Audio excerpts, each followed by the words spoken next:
The Denison Forum podcast exists to discuss timely news with biblical insight and practical applications. And right now, there is nothing more timely than the upcoming election. That's why on August 1st, we're launching our new series called Politics Discerned Differently. Join us in our 8-week series as we discuss all things election 2024. We'll discuss topics like separation of church and state, how to be civil with uncivil people, election fairness, and even answering the questions like, is America a Christian nation? If you're not already following the Denison Forum podcast, do that now so you don't miss this upcoming series starting August 1st. Thank you for joining us.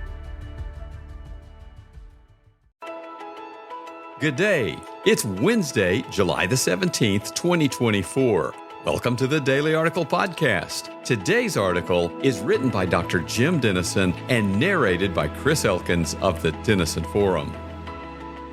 Donald Trump's selection of J.D. Vance as his running mate continues to generate headlines this morning, and for good reason. As David A. Graham writes in The Atlantic, J.D. Vance's rapid rise from obscurity to the vice presidential nomination is an only in America tale. Consider the facts and judge for yourself. James David Vance grew up in a broken home in rural Ohio, surrounded by economic and social decline. His parents divorced when he was a toddler. His mother struggled with substance abuse, so he was raised by his grandmother. He enlisted in the Marines, served in Iraq, then graduated in 2 years summa cum laude from Ohio State University, where he majored in political science and philosophy. He earned a law degree at Yale, where he served as editor of the Yale Law Review. He wrote Hillbilly Elegy, a best-selling memoir of the travails of working-class America. The book was made into a movie directed by Ron Howard. He founded a venture capital firm, then was elected to the Senate on his first try.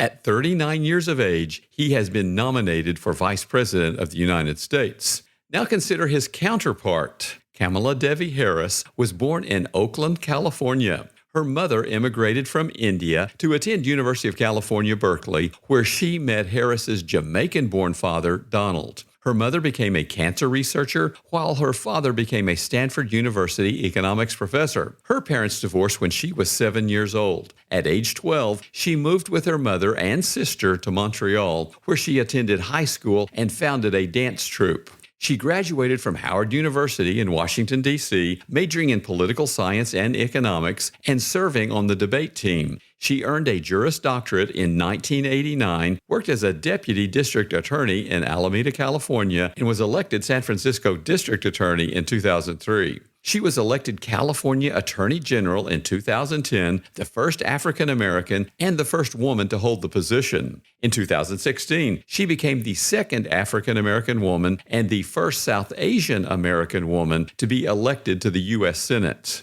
In 2020, she was elected Vice President of the United States, becoming the first female, the first Black, and the first Asian American to hold the position. Both are made in America narratives, but we'll see today there's more to the story. Our national ethos, as expressed in our founding declaration that all men are created equal, especially encourages the rise of individuals from obscurity to the highest levels of power. But over the generations, this declaration has morphed from all men are created equal to all people are equal.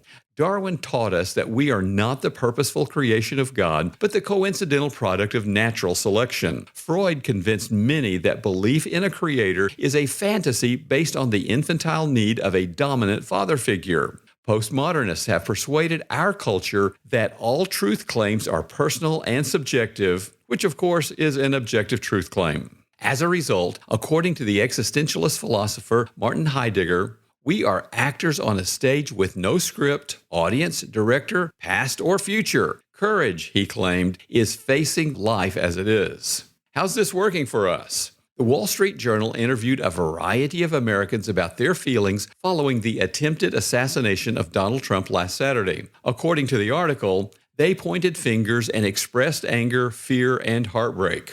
However, nearly to a person, they also expressed a sense of dread, saying there seems to be no good news on the horizon. They're not alone. According to the New York Times, our country has been transformed in recent decades from a nation of joiners to a nation of loners. The article interviews Harvard political scientist Robert Putnam, whose research shows that in the last 50 years, political polarization, economic inequality, and individualistic morality have fomented an epidemic of social isolation and loneliness. This is where the uniqueness of the biblical worldview is especially relevant. On one hand, Christians believe that we are each created personally by God in His image, as expressed in Genesis 1, verse 27, and so valuable to Him that His Son died to purchase our salvation, according to Romans 5, verse 8. On the other hand, we also believe, based on 1 Corinthians 12, verse 27, that we are members of a larger body who find our ultimate purpose and joy in community with our spiritual family. You and I can experience the abundant life of Christ only through a personal, passionate union with Him. He taught us in John 15:5, I am the vine, you are the branches. Whoever abides in me and I in him, he it is that bears much fruit, for apart from me, you can do nothing. As Oswald Chambers notes, the essential thing is my personal relationship to Jesus Christ. To fulfill God's design means entire abandonment to Him. But we are only one of the branches of the vine. According to 1 Peter 2, verse 9, we are a chosen race, a royal priesthood, a holy nation, a people for His own possession, that you may proclaim the excellencies of Him who called you out of darkness into His marvelous light. We experience God most fully in community. When we pray for each other, serve each other, hold each other accountable to biblical truth, and serve Jesus with each other, we offer our broken culture a redemptive community they can find nowhere else. This adage could therefore be the epitaph of our age. With God, all things are possible. Without God, all things are permissible. Choose wisely today. The Denison Forum team is grateful for our daily article podcast subscribers. Please share the podcast with others. And for more news discerned differently, visit denisonforum.org.